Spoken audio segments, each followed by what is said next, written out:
Isang magandang tanghali pong muli po sa inyo pong lahat. Sa totoo lang po, tinanghali po ako dahil nahihirapan po akong magpasya po kung ano po ba yung ah, uunahin ko pong kapahayagan sa inyo.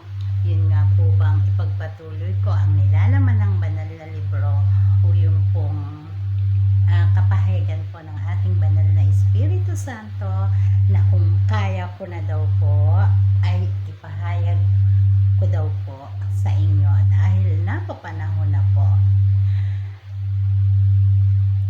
Ang tagal-tagal ko pong nagmumuni-muni, kinakapa ko yung sarili ko kung kakayanin ko nga po ba na direkta ko po na maipahayag ko po ito sa inyo. Bagamat hindi naman niya ako pinopersa, nakadepende pa rin daw po yan sa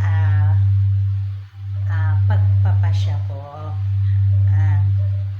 Ayun nga po, palagi ko pong sasabihin sa inyo pong lahat.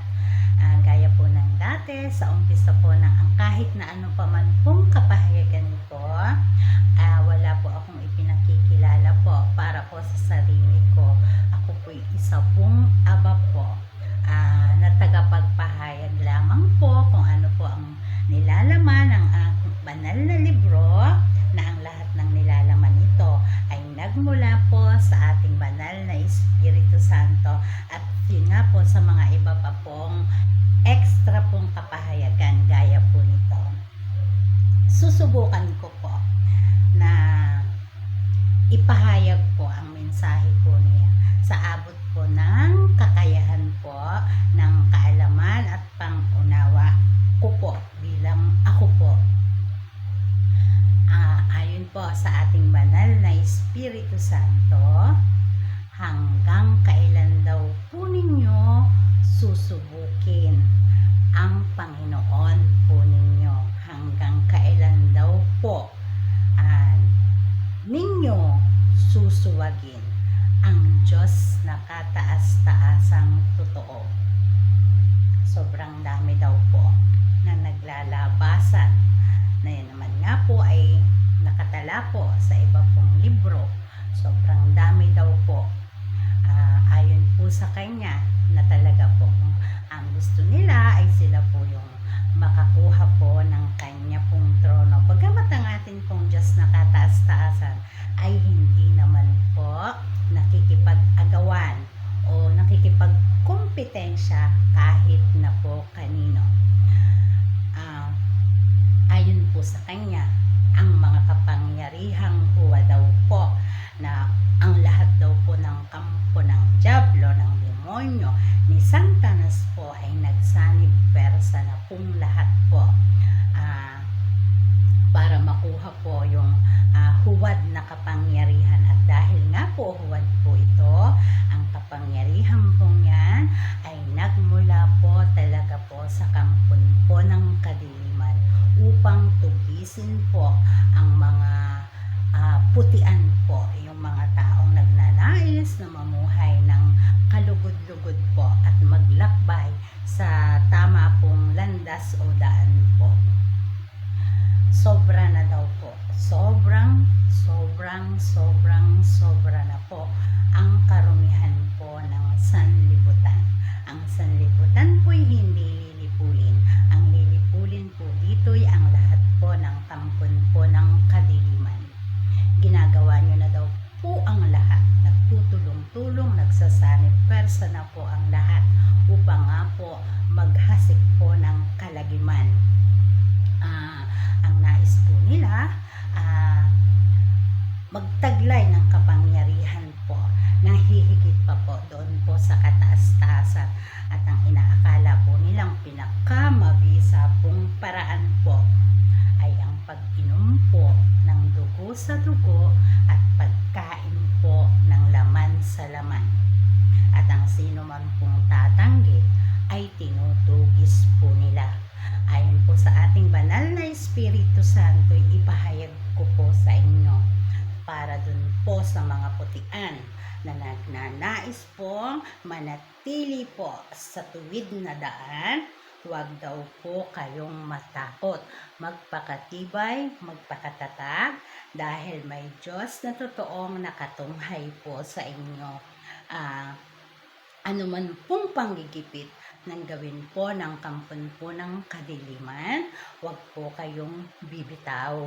Dahil nga po ang Diyos na kataas-taasan, ang banal na Espiritu Santo ay palagi po sa inyo po ay nakatunghay. Alalahanin daw po ninyo na ang kanyang katawan, ang nag-iisa niyang katawan, ang mahal na Birheng Maria ay nasa ibaba kasama ng dalawang prinsipe at ang Haring Hesukristo, ang Diyos Ama po, bagamat hindi pa bukas ang kanyang kamalayan at dahil nga naisilang sa lupain ito, nakarugtong po ng Hardin ng Eden, may nakatakda daw pong panahon. Pero ang atin pong mahal na Birhen ay mulat na mulat na mulat po at gising na gising at nanumbalik na po ang lahat-lahat sa kanya at ang katotohanan po sa tunay po na kalagayan po ng buong lupain po. Ang nais po nila ay palaganapin po hindi lang po sa bansang Pilipinas kundi sa buong mundo po ang pagkain po ng laman at pag-inom po ng dugo ng tao. Dahil nga para po sa kanila, dyan po sila makakakuha po ng matinding kapangyarihan na higit pa sa Diyos pong tunay.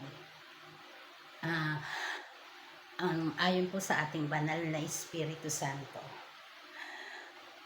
ang lahat daw po ng kampo ng dilim, ng demonyo, ng dyablo, ng Santanas po, gawin daw po ninyo ang gusto ninyo kung kayo po ay hindi naninirahan sa mundo.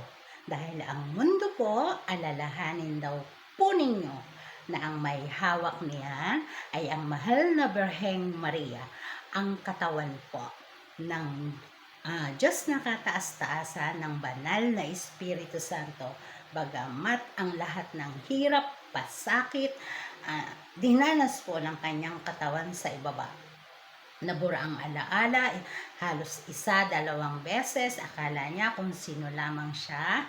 Huwag daw po ninyong kalilimutan na may Espiritu Santo na kahit minsan po hindi po nawaglit po sa kanya ang pagsubaybay po sa nag-iisa niyang katawan.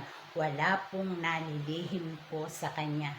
At ayon po sa kanya, ang mundo ay hawak po ng kanyang katawan. At magmalaki kayo, magmayabang kayo kung kayo daw pong kampo ng dilim, ng dyablo, ng demonyo at ng Santanas ay hindi po taga-mundo.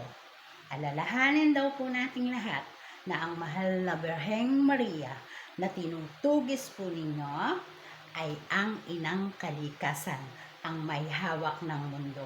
Hindi mapaghiganti ang mahal na Birheng Maria, maging ang Diyos na kataas-taasan. Ang bawat pagkilos ng kalikasan po ay nakadepende po sa pagtugis po ninyong kampon po ng kadiliman, ng dyablo, ng demonyo at ng Santanas. Wala na daw po kayong magagawa dahil ito na daw po yung panahon ng paghuhukom at ang susunod ay paghatol. Tanggapin nyo man o hindi ang katotohanan, hindi sa lupaing ito ang inyong kaharian, kundi doon po sa kailaliman. Kung yan pong inyong ginagawang yan, ay inyo pong paninindigan hanggang sa dulo po ng walang katapusan. Kayo po at hindi po ang Diyos na kataas-taasan ang maglalagay po doon po sa kailaliman, sa dagat ng impyerno po. Mabigat, mahirap, sa abot ng aking kakayanan, ako lamang po ay napapag-utusan po. Hanggang sa muli po, wala na naman po tayong oras. Ako po ang inyong abang lingkod.